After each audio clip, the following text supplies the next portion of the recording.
Hi, I'm Andrew Armstrong and welcome to the Back Office Teardown Lab. Today is not a computer related video, it's a unboxing and a play with the thing that's in this box. Just to give you some context, if you recall a while back I asked patrons on what we should buy from Wish, and we purchased this thing, and it was a sander of all things, a little belt sander that works really well. So this is the next item in that list, and just a quick shout out to patrons. I noticed a few of you were not on the list, or rather you noticed you weren't on the list and let me know. I've added you now. To all the new subscribers, thank you very much for subbing and joining the channel. If you've joined because of a particular subject like BBC Micros, there are videos like this, so it's not always computers or it's not always lathes. Hopefully you'll stay with us anyway. We're back on the bench, which is good. So let's just open this box. It came pretty quick, I have to admit. I'm not sure where it came from. It had a foreign import type label on it, and it was ordered only a week before Christmas, so it's pretty good it's got here. I've been quite excited about receiving it. I've always wanted a lathe, or at least always wanted to have a play on one. So the fact that you can get something that you can fit on your desk, yeah, it's cool, isn't it? It's very cool. Some tools. Last thing in the box. Uh-oh, Adaptor. Now, let's have a look. This feels like a power supply, which it is. Power. This is what it says on the box, power, but it does have a gauge on it, and it does have, I think this is a voltage selector. Sweet. That is actually pretty awesome. The polarity thing is weird though, because it's showing the polarity at the tip both ways round, but it's not an interchangeable one. So I guess this is a standard adjustable output adapter, which is pretty cool. It's a nice way of doing it though. And then that's it. Everything else is here. The lathe is just good to go. Wowee. Well, that's not a lot of construction needed. Now the reason I was quite happy to get this too is we can use it on this guy, so it'd be nice to have a unified power supply as well for all of these things.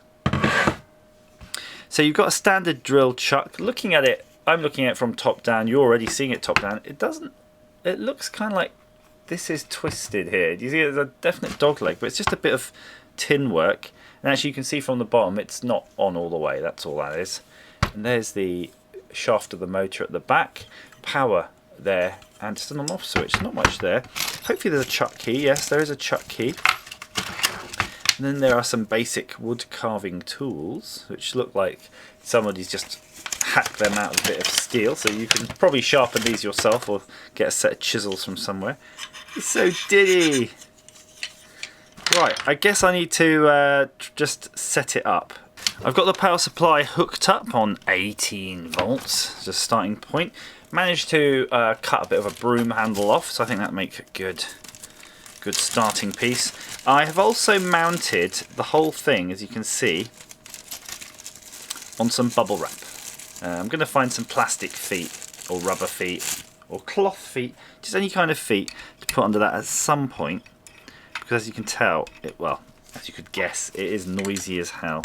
So I'm just going to loosen these. I've seen variants of this where this slot is for a circular cutter to use it like a little mini circular saw, table saw. So depending on which kit you buy, I think you'll get different accessories. Okay, look, that's good. That's what we want. There's a bearing in there, holding that, which is good.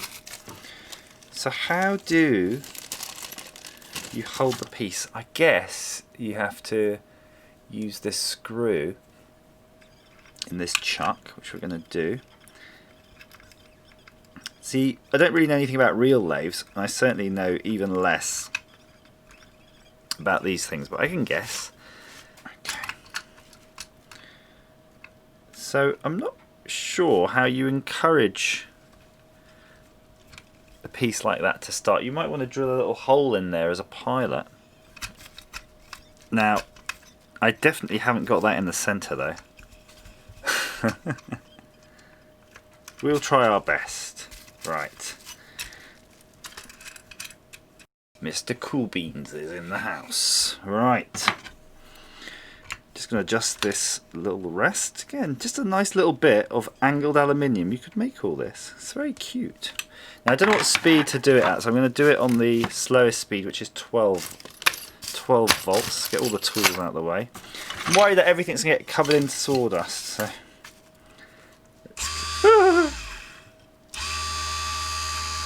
I didn't scream, you screamed. Now I'm going to go for this U-shaped tool. Because I don't know, it just feels right to me.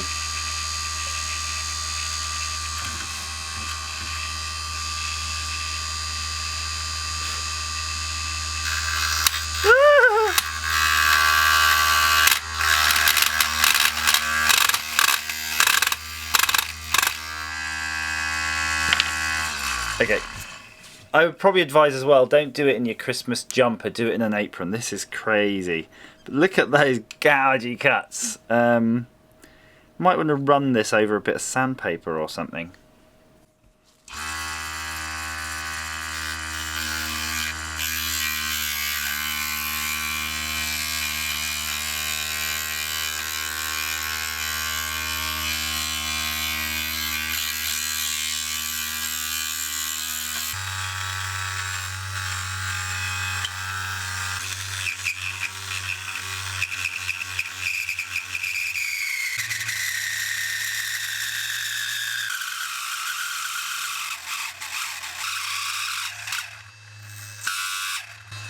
Yeah, that noise doesn't sound good. So let's have a look at what we've achieved so far. I don't think a workman should blame their tools, but I'm gonna say it's not maybe quite made for this. But it does look quite cool. I mean, it's definitely got this knobby thing going on here. I mean, this could be used as the pull switch on your bathroom toilet thing, right? So I think I'm doing all right. I'm hearing a lot of noise, and it's from this. This end isn't gripping adequately. So I'm going to flip the piece around, as you can see. There's a bit more meat on it, that side round. As for the tools and how you're supposed to hold them, your guess is probably as good as mine. Probably better.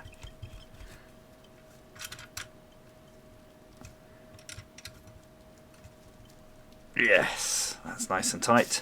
I think we're getting okay results holding things down. I kind of feel you should be holding them up like this, so it's like cutting in, but I think this material's just too, this soft pine is just too sharp for these, and that's why, I got a regular chisel.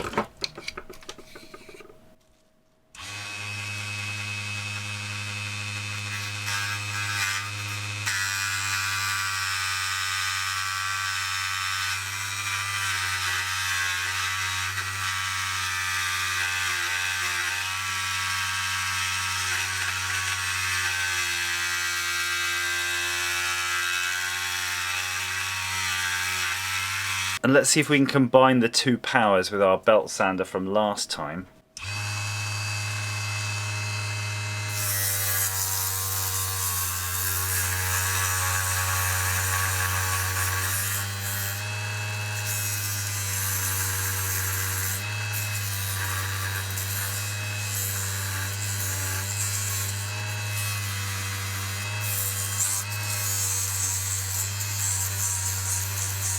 Hey, that looks pretty good. I kind of feel now, before you start cutting into it, do all the sanding and getting it smooth, but I'm kind of proud of that. I think that, I'm going to put a hole through that. I think I will make that a light pull. I can make my own light pulls, and it only costs £20. Wow, that is phenomenal. I don't know what to say though about this. Okay, I'm going to rely on you guys to comment down below on this. Clearly these are a bit cack, right? But then they're obviously made for a different material. One, I don't know what you'd use in here. Could you use nylon or balsa or something like that? I think they'll probably be okay at that. Probably Technique if you knew how to use them. I mean, they're very thin and flimsy and bounce all over the place, but then so with this thing.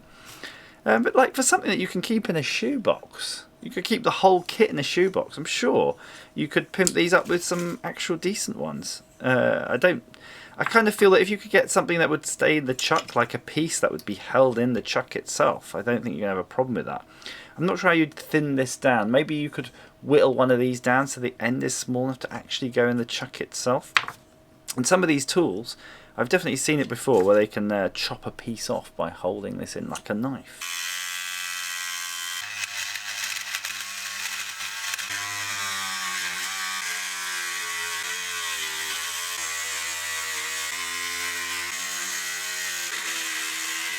I couldn't help myself but work on it a little bit more. Look at that, look at all those shapes. Now, I did find this in the garage, which is some hardwood reviver. Not sure if it'll work, but I thought it'd be nice to give it a bit of a stain. Before I do that, I'm just going to give it a quick hoover. Oh, but it smells. It smells like linseed. That's what this primarily is, though. It's like a bunch of linseed oil. Linseed's good. How's that? Isn't it glorious? Look at that. And I've also poked a hole through it. And I made the bottom end a little bit wider than the top so that the knot of a pull cord will go in there. And I'm going to go and surreptitiously replace a light switch in my household with that knob. And that's my knob. That's my beautiful knob. Look at that. I've never done anything like that before, but focus. Please focus. But I think I'm over the moon. It's something very very tactile using this tool. I've never lathed anything, but you've created something really quick with your hand. It's like welding. You know, once you've done a weld, it's there, it works. There's no drying time. So yeah, this is good. Once you whittle it down or lathe it, whatever you call it, turn it. I believe turn is the correct terminology. Yeah, you're good to go. So I think my opinion on this thing, yeah, get one. Just definitely get one. It's 20 notes with the power supply. That was unbelievable. And the kind of crappy tools. But go to Amazon or your Poundland and buy a set of, you know, cheapo chisels. I think your cheapo chisels will definitely be better than the ones that came with it. But definitely let me know if you are a turner and you know what you're doing. How can we get this to perform a little bit better, and what can we do with it? One thing I was considering, for example, was maybe I would want to drill the hole right the way through at the beginning. Maybe that would be easier. Who knows? Anyway, comments down below. Thank you again to all the new subscribers and, of course, the patrons. As ever, this is a patron purchase. A patron purchase. And please go onto the Discord, get in the wish.com list and start sending me all of the things we need to look at for the next video like this. And stay tuned for one of the following videos. We're going to be doing, again, something on the BBC Master because the keyboard stopped working. So I'll see you there. All the best. Bye-bye.